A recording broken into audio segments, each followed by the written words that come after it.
Buenas noches. Buenas noches, profesor. En esta oportunidad vamos a exponer sobre los paraísos fiscales. Somos el grupo 9 y mi grupo está conformado por Arias Yasmín, Cagua Oscar, García Gabriela, Jaramillo Adrián, Lozano Brenda y quien les habla Irán. Siguiente, por favor. Bueno, respondiendo a la pregunta de qué son los paraísos fiscales. Un paraíso fiscal es un territorio que ofrece a individuos y empresas extranjeras poca o ninguna carga tributaria en un entorno que es estable tanto políticamente como económicamente. Eso lo suelen combinar con que proporcionan poca o ninguna información financiera a las autoridades fiscales extranjeras. Los individuos y las empresas que no tienen su residencia en un paraíso fiscal pueden tomar ventaja de los regímenes de estos países para evitar el pago de impuestos en sus países de origen. Siguiente, por favor. En cuanto a los principales aspectos de los paraísos fiscales, el primero es el secreto bancario, el cual trata sobre la confidencialidad que se logra mediante el uso de cuentas bancarias con un número o seudónimo en lugar del nombre del titular. Por otro lado, la identidad de los accionistas, en el cual nos dice que la posibilidad de emitir acciones al portador y el uso de testaferros en el proceso de la formación de la sociedad son modalidades que permiten preservar la identidad de los accionistas. Por último, los asuntos financieros. En distintas jurisdicciones no se exige que la información financiera sea divulgada al público en general. Siguiente, por favor. En cuanto a políticas latinoamericanas para atraer inversiones, hemos encontrado dos. Un ejemplo de política para atraer inversiones en Irlanda fue el contrato social, en el que la elección del nuevo gobierno en 1987 coincidió con una crisis de las finanzas públicas.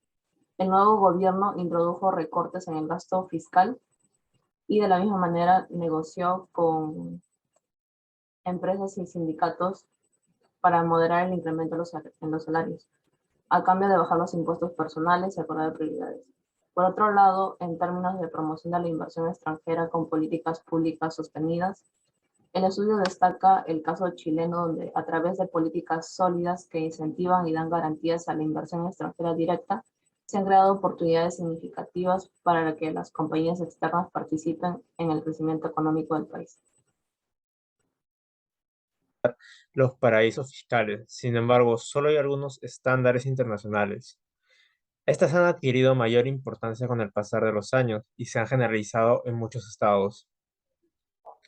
La mejora en la transferencia fiscal y la demanda internacional a todas las empresas multinacionales para que publiquen sus estados financieros en cada uno de los países en donde tienen operaciones. Así se puede esclarecer cuáles son los impuestos que pagan, con qué frecuencia lo hacen y en qué países. También el de establecer registros públicos de titulares reales, últimos offshores, y una lista de personas o entidades de confianza a nombre de las cuales se inscribe una compañía.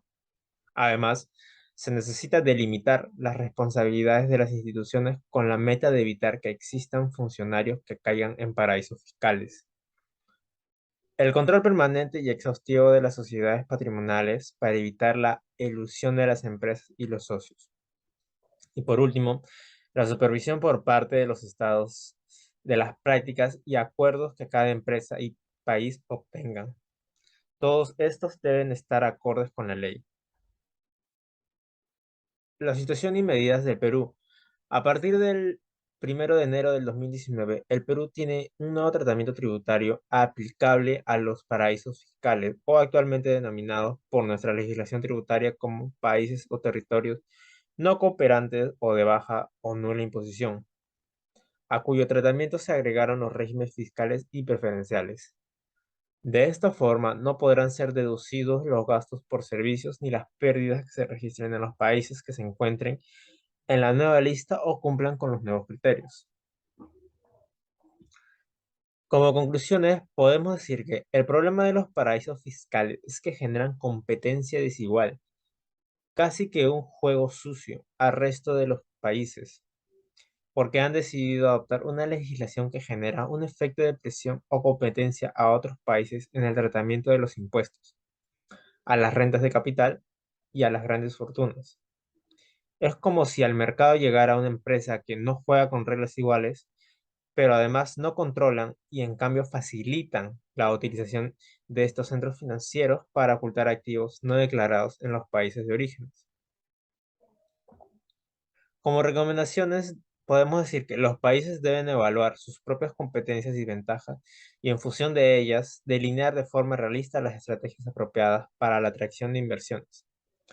Para ello, entre otros elementos, se deben desarrollar capacidades técnicas y de evaluación que permitan diseñar actividades de promoción efectivas, procesos de asignación de incentivos que aseguren que los beneficios de los proyectos serán mayores que los costos de estos, e identificación de proyectos y empresas que aporten positivamente a las estrategias de desarrollo del país.